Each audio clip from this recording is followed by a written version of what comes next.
we come to it at last. The final episode for Rings of Power Season 2, and that means that it's time for one more review and analysis brought to you by Camille's Harem. Not just a podcast for novice writers by novice writers, but also a YouTube channel by novice writers for novice writers. Because writing is an adventure, it's more fun with friends, and although this will be the final review and analysis done for this season, there are still 2 more videos that I wish to do for the second season of the Rings of Power. Having a look at the season generally overall and where the story is ultimately going and what we can learn from it as writers, and also having a look at the complete siege of Eregion over the last 3 episodes, because this is a fight that has actually spanned quite a bit of time, and there's a lot that we can learn in terms of do's and don'ts, and it would be actually, I think, very surprising to a lot of people to receive a real critical analysis from a writer, someone who loves to write battles, about what worked and what didn't, because there are some things that happen in the massive fight, the massive siege for Eregion, that are actually really good, or at least come from a good place, and then other things that are just, eesh, oh my gosh, why would you ever do that? And unfortunately, that's what this episode gives us a lot of. So, without any further ado, let's dive once more into the review of the episode's events, with then a look at how accurate to the canon any of this stuff is, how this episode fares as its own standalone story as if Tolkien never existed, and finally, what are some good solid bits of writing advice that we can get from this episode. Now, what really shocked me about this episode, and what was ultimately super annoying, was how we jumped around to so many things and really quickly fast-forwarded through basically an entire season's worth, or at least half a season's worth of content and information, all within small little blips. Let's take, for instance, what happens over at the island of Numenor. Ar-Pharazôn, despite Queen Muriel being once again recognized as the queen, completely overthrows the faithful, has them all rounded up and arrested, wrests power away. Somehow he receives information about Sauron's rise to power, which, how do any of these people actually know what's going on there, as well as them sending out them people to go and help with the recolonization of Middle-earth? Things just aren't making quite a whole lot of sense there. And Elendil is now on the run after receiving Narsil from Queen Muriel, who's going to remain, so that way she can be imprisoned by King Ar-Pharazôn, and yeah. Numenor's now just completely circling the drain right here, and things are just happening so fast that despite this actually being something that ought to be canonical, this should actually be a really big moment, and a moment that should resonate with a lot of fans of the books, it just passes by like that. Boom, we're done. Oh boy. You want to know another thing that just happens? Apparently Theo and Isildur are now really good friends, and then Ar-Pharazôn's son shows up to proceed with the recolonization of Middle-earth.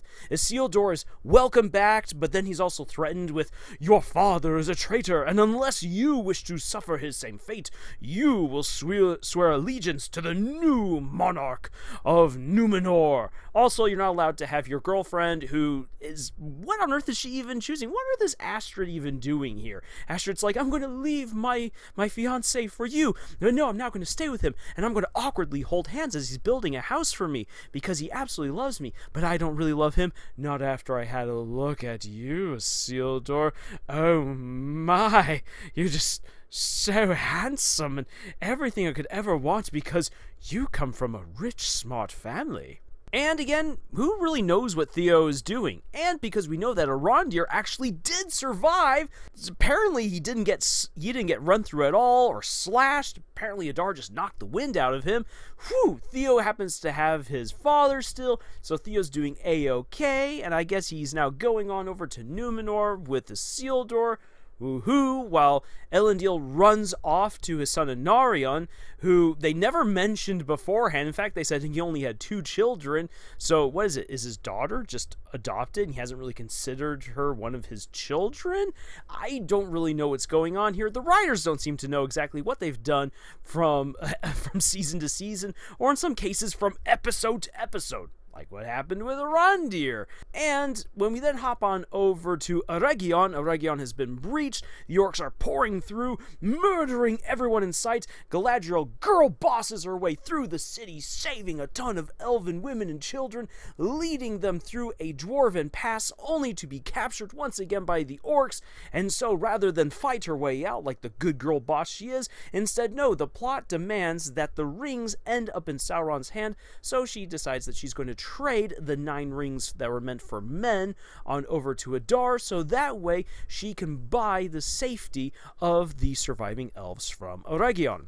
Meanwhile, Arondir and King Gil-galad and Elrond are taken and forced to watch Celebrimbor's research burned and destroyed. And at this point, Sauron has ordered that they be taken captives, that way he can rule over them. But wait, what actually happened with Sauron and Celebrimbor? Well, after Sauron used the Force to kill all of Celebrimbor's guards, he now is practicing his archery on Celebrimbor, turning him into a pincushion, while Celebrimbor has happened to read ahead to the Lord of the Rings trilogy, knows how Sauron is going to lose with his own one ring, and basically pronounces doom on him and says, "No, it is you who will lose. It is you who are the prisoner, not me. Death will just release me. Ha ha!" As Sauron then impales him on a spear, and then Sauron takes command and control of the orcs and uses them to murder Adar, who, no, he has not been revealed to be Celeborn,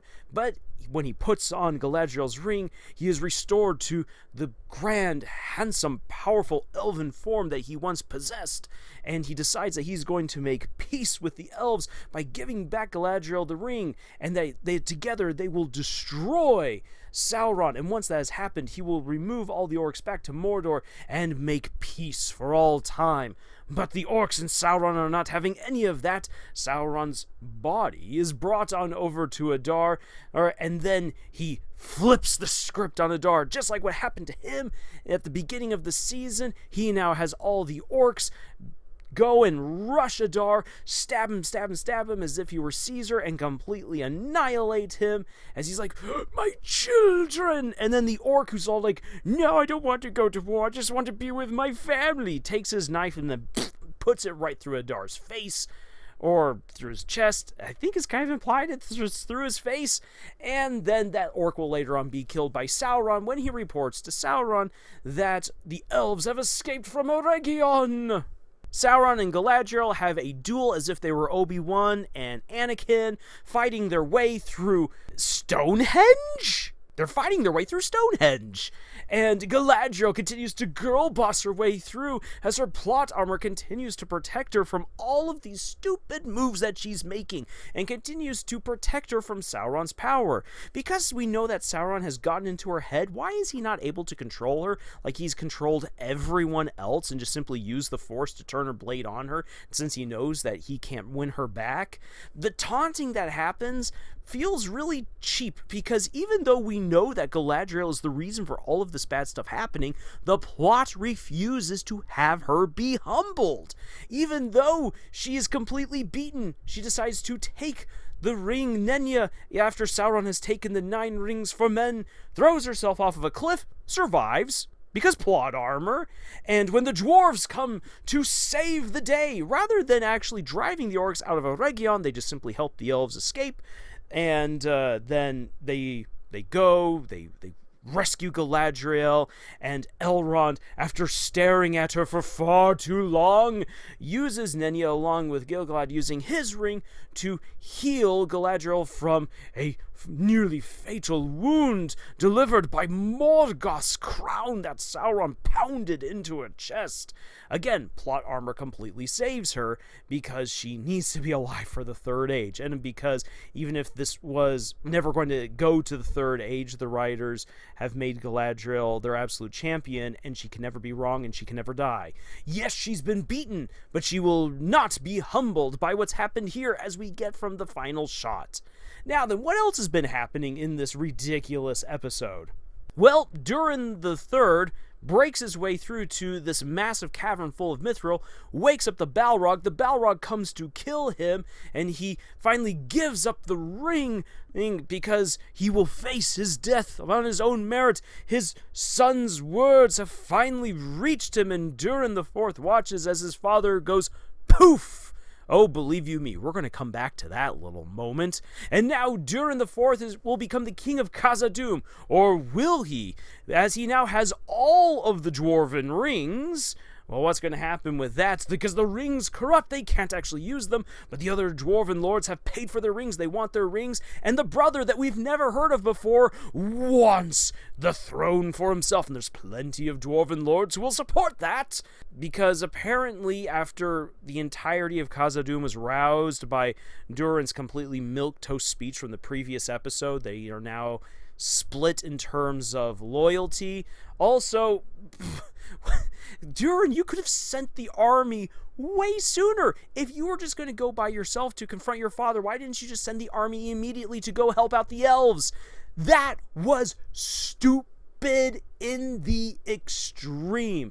That basically was there so that way they could have the whole reversal of, you thought that they were coming at dawn to fight the orcs who shouldn't be able to fight in daylight, but absolutely are fighting in daylight right now. Oh no, weren't we so neat and cool pulling that switcheroo? You thought it was going to be like Helm's Deep, but no, the help never came until it was too late. Ha ha. Oh my gosh, these writers are just absolute morons. And then, speaking of the moronic, the stranger, who we are now confirmed to know as Gandalf, if there was any doubt before, obviously this is now Gandalf. Gandalf confronts Saruman, because yes, this has got to be Saruman. There's no way that this is one of the Blue Wizards, and it's obviously not Radagast. This is young Saruman, because he continues to use old friend, old friend, old friend, old friend, rather than using an actual name for the guy. Shows up along with the steampunk warriors, kills one of the steampunk warriors because, how dare you threaten the hobbits, which I told you should get. This way we'll win over Gandalf's loyalty and friendship to me. To which Gandalf's like, I don't know you from Adam. I don't know if I should trust you. Well, then I shall kill all of these halflings. Rips apart the canyon that the Stoors are living in, and then starts to pummel them with all their rocks, destroys the proto-party tree, which becomes Gandalf's staff, all because Gandalf did the right thing by not seeing through his challenge of getting his proper staff, but going and helping his friends, because that's what Tom Bombadil wanted all along. And now Nori and Poppy are going to lead the Stoors to go find the Shire. And while Gandalf is going to assume his name as the Great Elf, and because they slur it, Great Elf now becomes Gandalf. Oh, that's going to be my name now, and this is my staff. Ha ha ha! And now I will confront the evil wizard, who is one day supposed to be absolutely my ally. None of this is making any sense, as he and Tom Bombadil start singing a stupid little tune in the hut, which is completely unearned because that is Tom Bombadil's song for himself, and the only reason why anyone else would sing that song is to summon Tom Bombadil to them because they need his help within his own realm. If you tried singing that song while you're in Mordor, Tom Bombadil's not coming to your aid. Sorry about that. So yeah, that's what happens in this episode. It's really all over the place. The reveal for the Balrog could easily have been half of an episode. The downfall of Numenor to Ar-Pharazôn should easily have been a full episode, if not 2 episodes worth. The Siege of Eregion needed an entire episode to completely wrap up everything that's going on there. And then the subplot with Isildur, doesn't that deserve a little bit more time, or at least a little bit more build-up? And then everything that had been built up about this other evil nameless wizard and the steampunk warriors who he just killed, there was so much lost potential. What was all of this build-up for? Why did we spend time with all these characters and with all these different subplots if they were meant to just simply be wrapped up like that? The episode ends, though, with all of the surviving elves from Eregion being led into what will one day be called Rivendell, at least right now it's Imladris. This before we have the great fortress that's built there by Elrond. They come here to this place of refuge because it's so hard to get into. It would bottleneck all of the orcs, and so they would have a hard time getting to the elves. And the elves there decide that they will continue to fight on and bring the war to Sauron, as his armies, his new armies that are now all completely loyal to him for reasons. If this guy had this kind of power to take control of the orcs earlier, why did he not do it at the beginning of the season?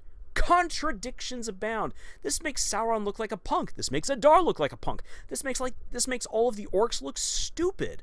And this makes all of the elves stupid because they let this guy on in. This makes Galadriel the biggest enemy of everyone, because if only she had told people the truth, if she hadn't been so consumed by revenge. But again, no, she's absolutely right. She's absolutely fine. And after being healed and now having the ring given to her by Elrond, and she has been proven right that these rings are good and that they will help us defeat the dark evil one. And now she has one of these rings. Of course she's going to be at the forefront of the fight to defeat Sauron. And though she has been beaten, there's no evidence that she has been humbled. That's how this episode ends. It is incredibly frustrating. Now then, let's talk canon. What was actually canonical within this episode?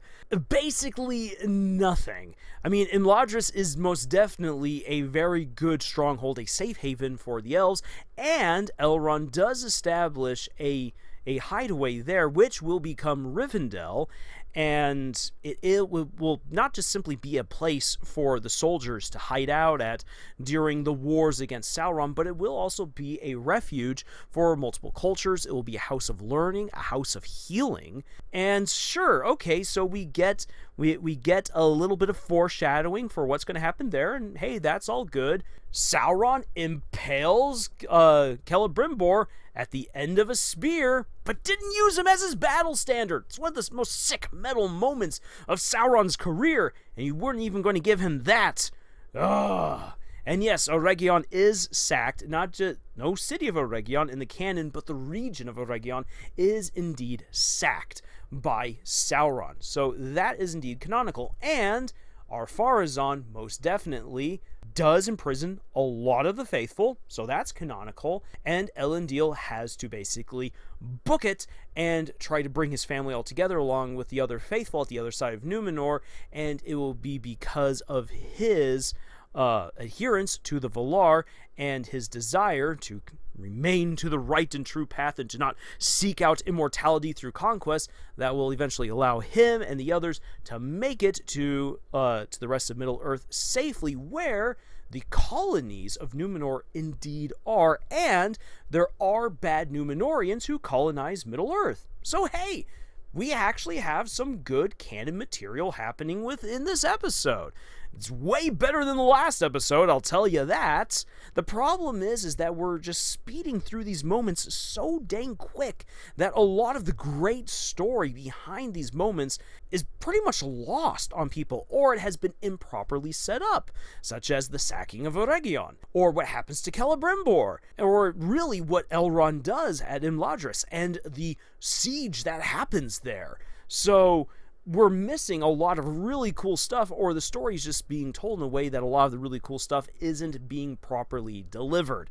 So, again, adherence to canon allows you to communicate the story in the best way possible. For fans of the books, they can see what kind of story should be there. They're getting glimpses of it, shadows of it, crumbs of it, tantalizing them to continue watching. The problem is that they're not actually getting the full meal. If you just get crumbs from the feast, but you're not allowed to actually eat the feast, you're not being well fed. You're being teased. You're being abused. And that's what's happening with this final episode. Now, a couple of big breaches of canon that just really, oh my gosh. Do Balrog blades mean nothing anymore? Do these people just simply watch the movie and think, oh yeah, you can easily break a sword of flame? What is special about that is that you have Gandalf, who is a Maya, going up against another Maya, the Balrog, in a great epic contest, and he manages to break the Balrog's blade. That is huge in of itself. The fact that Durin the Third is able to simply run up and do this goofy slow-mo jump and hit the Balrog's blade with his axe and shatter it as he goes poof, all magically. Oh my gosh, it's so dumb. Basically, by the end of this episode, Balrog blades are about as useful and about as deadly and reliable as the lightsabers are in Disney Star Wars. And speaking of Star Wars, this is a huge problem with a lot of the magic that's being thrown around by the wizards and by Sauron. That's basically the Force. We can see here that Payne and McKay really wanted to write a Star Wars movie or a Star Wars show, and were never given the opportunity because of the fallout between Lucasfilm and J.J. Abrams, which means then that they were basically reappropriating all of these ideas that they intended for the Force, and they're giving them to wizards. Now then, we do know that the wizards and Sauron were capable of great, tremendous spells, which is all cool. And watching early Saruman break up the canyon and pelt these hobbits trying to kill them, which yes, I'm 100% behind him, murdering all of these Harfoots and Stores because they are the absolute worst. This flies in the face of all the other magics that we've seen the Astari or the Maya do. They can do incredible things, but that is when their power is fully unleashed, which the wizards are not allowed to show off their full strength, because their job is not for dominion. Their job is not to do the conquesting for the humans or the elves. Their job is not to have dominion. Instead, their job is to provide knowledge and assistance in order to help the heroes of Middle-earth overthrow Sauron.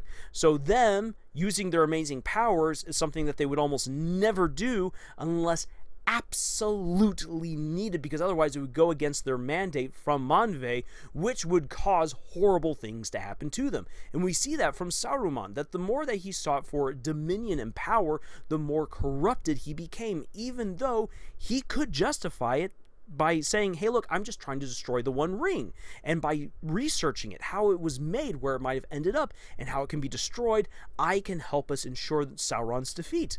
All good and everything. But because Saruman wanted more power, he was jealous of Gandalf, and he wanted dominion, that led him to become truly greedy, corruptible, and then ultimately fall to Sauron's temptations and become an evil dark wizard. When we see him acting like this already super early on in the Second Age, this is dumb because Gandalf and Saruman are absolute allies, and at one point kinda pals, but in this case no, they're enemies from the beginning. Why would Gandalf ever trust Saruman in the future after this moment? This is dumb. Also, on top of that, Saruman didn't know about the hobbits until Gandalf told him about them way later on, which then got Saruman thinking, oh, I need to have a look into this, because again, by this time Saruman had grown jealous of Gandalf, wanted what Gandalf had, and then began working with the more susceptible, greedy, and cruel hobbits within the Shire to take over the Shire, which then leads to the scouring of the Shire at the end of the book, The Return of the King. And again, all of these cool moments, all this cool history and stuff that Tolkien created is being completely rejected by the writers for these big, spooky, awesome, cool moments and reveals, at least what they think it is. The problem is that once again, because they're trying to predicate it on the canon, but they're not actually following the canon, it falls flat on its face. So let's consider this episode as if Tolkien had never existed. How does this episode hold up on its own? Again, Tolkien never existed, Lord of the Rings has never been written, the Peter Jackson movies don't exist. This is a show built completely by the genius of J.D. Payne and Patrick McKay. So how does it hold up? Well, if you actually take this as that there's never been Lord of the Rings before, then actually this is not a bad episode, at least in terms of what we get. Galadriel fights against Sauron. She is beaten, so thereby her whole quest for revenge and her crusade against the orcs and against him has met an ignominious end, because she was willing to make a deal with Adar, which completely fell apart. Sauron defeats her. Granted, she might not be at her best, but she has one of the rings of power, and still loses to him. And so, boom, she now has to rely on the other elves. The elves are on the back foot, but they are going to resist. They're going to take the battle to Sauron. They're going to cleanse the northern part of Middle-earth and drive him back to Mordor. Okay, that actually works out pretty well. Granted, they might want to go back and double check, did we want to kill Arondir in the previous episode or not? I'm actually happy that they didn't kill Arondir, because that means that they can possibly do something still interesting with his character, rather than cutting it short like with what I thought from the last episode. But again, they need to make sure that there was real continuity from episode to episode. But the sad thing is this, is that the battle for Eregion and Galadriel's face-off against Sauron, while those are good on their own, and they work well, again, if Tolkien never existed, this actually isn't bad. Yes, there's a lot of illogical stuff happening.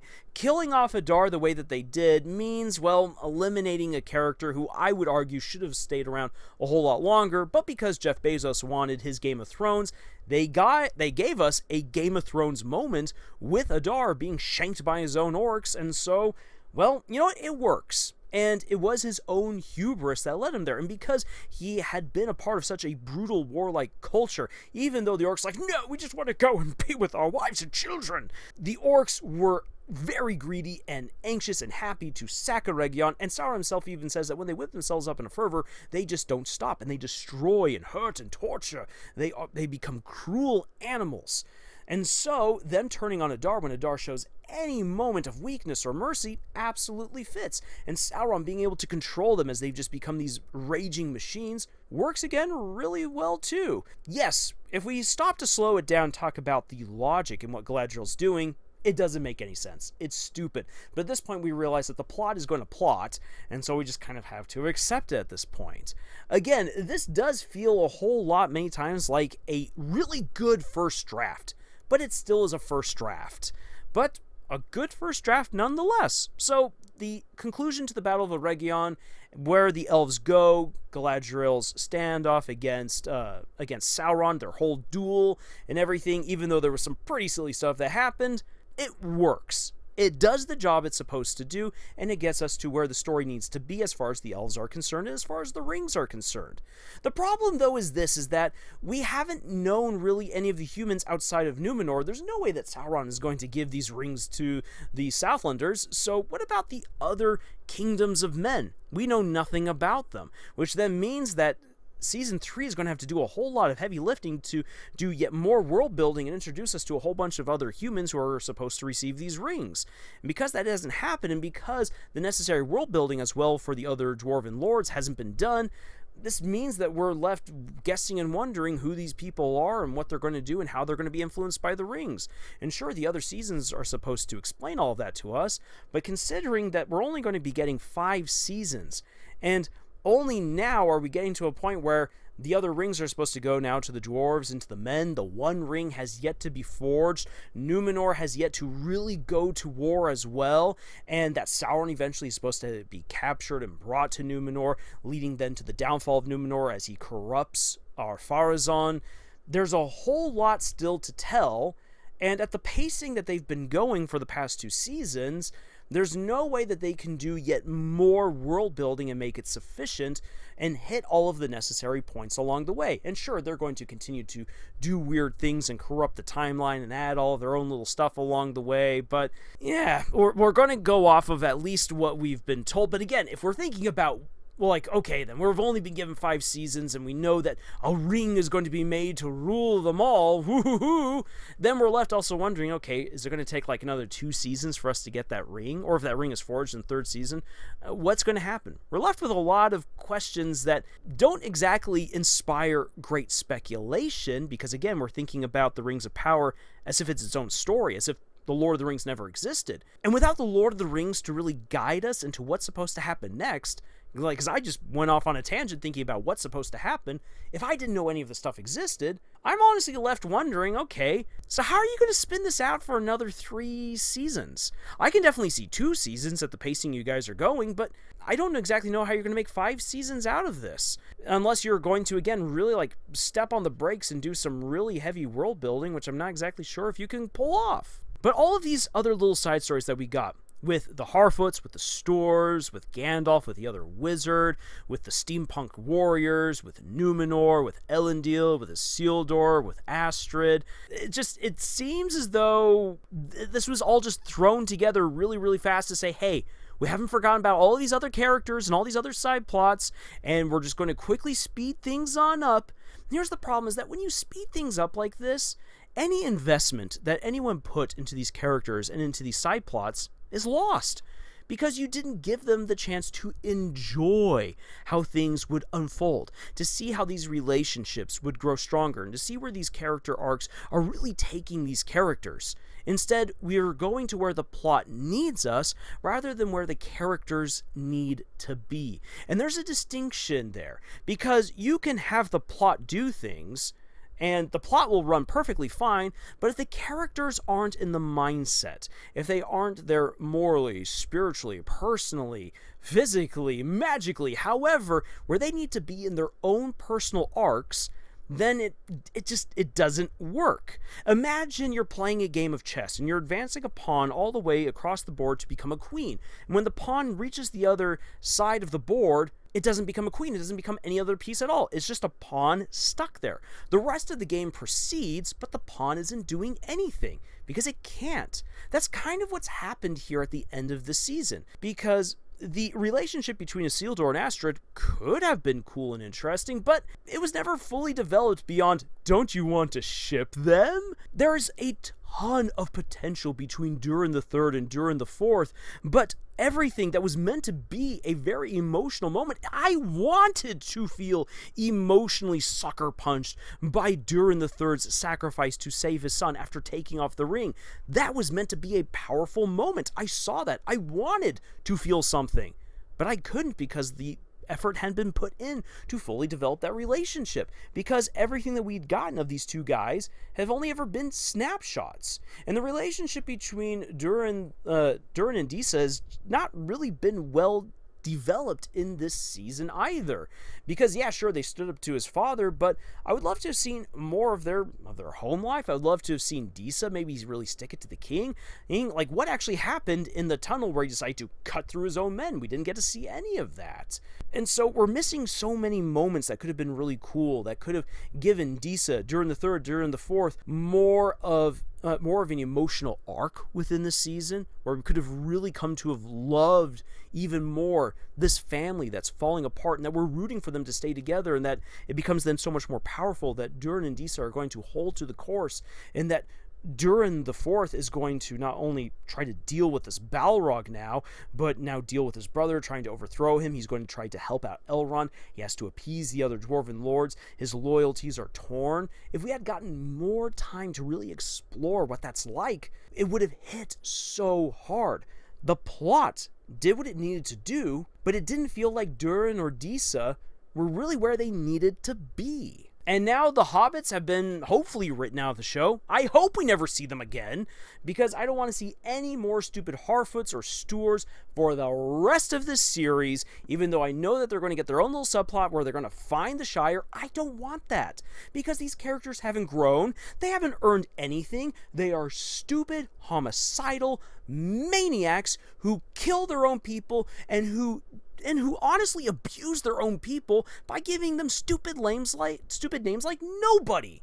This is dumb. These characters are horrible. I don't want these characters around. Let Sauron destroy them, and then let the real hobbits of the Lord of the Rings just magically spring into being, because these characters are awful, and there's no hint of any redemption for them and their ways, because they're not given any time to actually grow as characters. And Gandalf's not growing as a character either. Yay, he got a power-up. He got his name. He got his wand from the proto-party tree that Saruman destroyed. Yay! Power-ups are not character progression. Those are plot progression. And without Gandalf actually growing as a character, where he just simply said like, oh, I chose the right thing by coming to help out one of my friends, no, that was again not earned at all, because if we drop back to 2 episodes ago, he's wandering around like a drunk in the desert with Tom Bombadil, whining and complaining that he doesn't know what to do because he can't control the Force. I mean, the sacred fire. It's just dumb. We haven't had any real time to get to know and love this Gandalf. And here's something I want you to think about. Gandalf from the Fellowship of the Ring immediately wins our hearts within the first 7 minutes of him being on screen. By now that we now know that this is Gandalf, and we now realize that he's on this great journey to become the wizard that he's meant to be, we are 2 seasons in, and I don't care. That is on the fault of the writers. They have not made me care about this stranger at all, because they were worried more about ripping off Harry Potter and Bleach, and especially Star Wars, to create these moments without actually setting up a great wizarding character who, despite not knowing who he is or why he's there, decides that he will choose love and friendship. And then we get to see that. We get to see that conflict and him making that choice. No, he's just there. So we don't have any time to really get to resonate with these characters, get to see them grow, to see them make the choices that are necessary to become the people, the heroes that they need to be. And that's why this is just so frustrating. We got sped up little clips. Everything else in this episode undermined itself by going way too fast. The pacing is all over the place. Never mind travel or spontaneous teleportation, characters just being where they need to be because the plot tells them so, and nothing makes any sense within this world. The story is trying to speed up to where it needs to be, and it's dragging the characters along without giving the characters a chance to actually become the people that they need to be. So with all that being said, let's then talk about the writing advice that we can take away from this episode. Again, please edit your first drafts. Your first drafts are not masterpieces. They are the beginning of your story. They're the beginning of your adventure. Think of a first draft as a pool of mud, and you know that there are gems somewhere in that mud. So your first draft is you creating that pool of mud with all those gems. Your second, third, fourth, fifth drafts, or however many other drafts come afterwards, are you diving into the muck, pulling out those gems, cleaning and polishing them, cutting them where you need to. Sometimes you got to cut your darlings, kill your darlings a little bit in order to make the story better, and then taking those gems and stringing them together into something beautiful. That is the process of writing and editing. The other thing that you should learn is this. Plot progression and character progression are 2 separate things. And what you are supposed to do as a storyteller is balance the 2. They need to work in tandem with each other. Otherwise, they will derail each other. If the plot is going where it needs to go, but the characters just aren't there, the story ceases to be interesting, because the story lives or dies by its characters. And if the characters are getting absolutely great development and progression, but the story isn't going anywhere, the audience grows bored. You have to figure out how to balance both. And it is a little bit more difficult than just simply saying that, because sometimes you spend maybe a little too much time developing the plot than you are developing the characters, and sometimes you're doing too much developing the characters rather than progressing the plot along. It is a balancing act, and again, this is where editing comes in handy. Then there is the matter of pacing. We've talked about this a lot. We have a live stream diving into the matters of pacing. I get that it's hard, but when you just speed your way through important moments in the story, it destroys just how valuable those moments are. And believe you me, I've been there before. I'm like, okay, I know this is important, but I want to get to other stuff, so let's just try to get this done in maybe like 1,000 words. And sure, you can do an important moment in 1,000 words, but then it loses its punch. It loses the emotional weight that you want it to have. You need to spend your time with big important moments, so that way the audience, your readers, will know this is indeed important and not just a cool plot point as we then skip on over to the next plot point. No, pacing allows you to control the emotions of your audience. So you really need to take your time with those powerful moments and not just simply race through them. And no amount of slow-mo is going to make up for the fact that you're just racing through. Another big thing that I'm going to point out here is plot armor. Galadriel should have died to Sauron in this fight. With the way that was written, with the way that was executed, she should have died. If not before she threw herself off the cliff, definitely when she threw herself off the cliff. There's no reason for her to have survived that, because no other character would have survived that, unless the plot demanded it so. However, you can still have Galadriel in this great fight against Sauron lose and yet survive. Maybe the way that I would write it, definitely without her stomping Stonehenge to throw him off balance. Oh my gosh. Or you know what? The whole question of why doesn't Sauron just simply take over her mind? I would have had it in the fight where Sauron's constantly, not just with his illusions taking on other forms, which was pretty cool, and then taunting her, but before, during, and after he's doing that constantly, striking into her brain, trying to take her over, and with the power of Nenya, she's able to throw him off, but he still is persistent, throwing her off balance, allowing him to beat her back to the edge of the cliff, where finally he's all like, give me the ring, or I will take it off of your dead body. And then, and because Sauron in this fight is shown to really lust after the elven rings, you can then have Galadriel look on down, see Arondir, see Elrond, see Gil-galad as they're running on up to help save her, something like that, and then she takes off the ring, and then she throws it. And Sauron at the moment's like, no!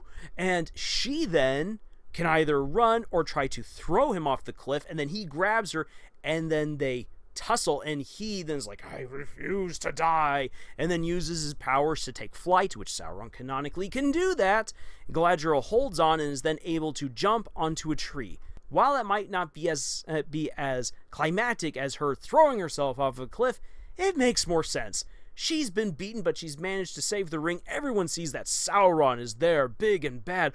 We must flee! We must flee! Because with the Dwarven army being there, they should be able to drive out the orcs, especially since the orcs have now devolved into just absolute rabble and should be really, really easy to defeat. More on that when we actually talk about the whole battle for across episodes 6, 7, and 8. Because, oh boy, there's stuff to talk about there. But in any case, Galadriel should not have had plot armor. There's so many ways, and that was just me just spitting something right off the top of my head in the moment. There's so many other ways in which you can have Galadriel be defeated but still hold on to her ring, and Sauron being victorious and running off with the 9 rings meant for men, without Galadriel throwing herself off a cliff and magically surviving because the plot demanded it so.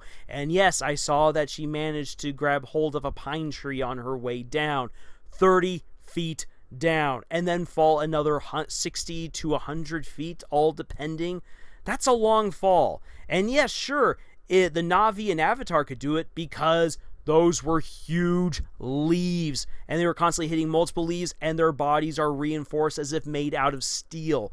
Galadriel is a tiny little elf who does not have a steel bone in her body, so there's no reason for her to have survived that, plus also pine trees. Pine trees don't have massive leaves that can cushion a body. That's just not the way that it works. So please do not give your characters plot armor. It's dumb. It takes people out of the immersion. Finally, I've said this before, I'm going to say it again. Shipping is not the same as actually putting together a good, solid relationship. If you want characters to have a romance between each other, even if it's a doomed romance, sculpt it. Actually develop these feelings. Isildur just happened to fall for Astrid because? Does this guy like getting stabbed? What does she like about him? Oh, he knows how to fix plumbing? I mean, hey, that's actually a really good skill. Guys, if you can fix the plumbing in your own house, you will indeed impress the lady folk. But, I mean, other than him potentially getting turned on by being stabbed and she liking a handyman, there's no reason for these two characters to actually like each other. It was all just shipping.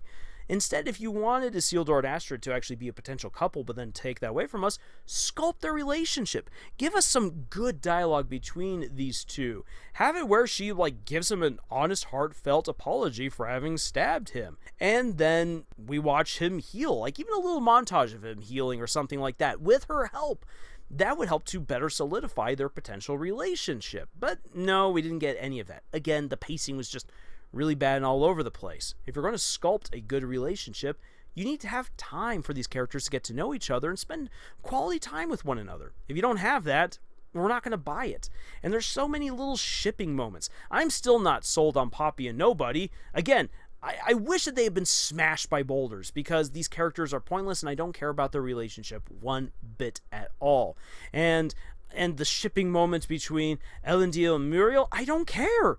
Not one iota, other than that it frustrates me that they thought that the shipping moments would be cool, that they aren't. And then Elrond staring longingly once again at his future mother-in-law? Oh my gosh. Please cut it out with these shipping moments. Develop good, solid romances. I would love to see the love story of Elrond and Celebrimbor. I think that would be really, really cool. Or show us the fantastic marriage of Galadriel and Celeborn. That would have been cool. Or if you want a doomed romance, the fact that Celebrimbor loved Galadriel, but Galadriel would never return his affection because she loves Celeborn. That would have been a very interesting relationship to see portrayed on the big screen. Or if you want to create another one, you know what? Why didn't you just recast the actress for Bronwyn, so that way you could then have Bronwyn and Arondir and see how that relationship would continue to play out? So many chances for a good romance are just absolutely lost throughout this series, especially in this season. It was all about shipping, to say nothing of all of the potential ships between Sauron and every single elf in Eregion, and then apparently everyone else. Which, again, if you're going to ship characters with Sauron, I mean, you can go ahead and do that as a fan, but if you want to develop a potential romance between one character and Sauron, then you need to actually sell us on it by showing a potential romance that could have happened, even though we know it wasn't ever meant to be. But otherwise, it just came across as cringy and forced and absolutely did not belong in the story. Why? Because you didn't take the time to properly sculpt that potential relationship. So, there you have it. Get rid of the plot armor, sculpt your romances, don't just simply ship them. Pacing is hard, I know it is, but you can do it. Again, we have a live stream talking about it in detail. And then you need to balance character progression with plot progression. Please, please, please edit your first draft. Do multiple drafts to make the story the best it can possibly be.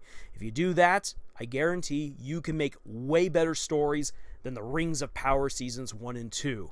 Whew, so that is the end of this season. Again, I intend to do 2 other videos. One video breaking down the entirety of the battle for Eregion, and then also a video looking at this season in general. What has this season given us? Because, again, we've got 3 more seasons to go. What is this actually doing in terms of leading us up to the Lord of the Rings? Is it even doing that anymore?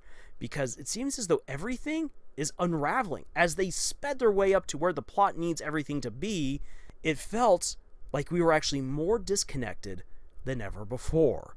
And I'll be diving into probably why that is. But until then, if you would like to support everything that we do here at this channel, we would love it if you would subscribe if you haven't already done so. Liking, commenting, sharing this video also helps us out a whole lot. Or you can check out some far better stories in the Rings of Power. The links for them are in the description below. It'd help us out a whole lot if you bought a copy of one of our books. But otherwise, thank you so much for joining us on this incredible, sometimes frustrating adventure that we call writing. And until the next video, y'all, tschüss.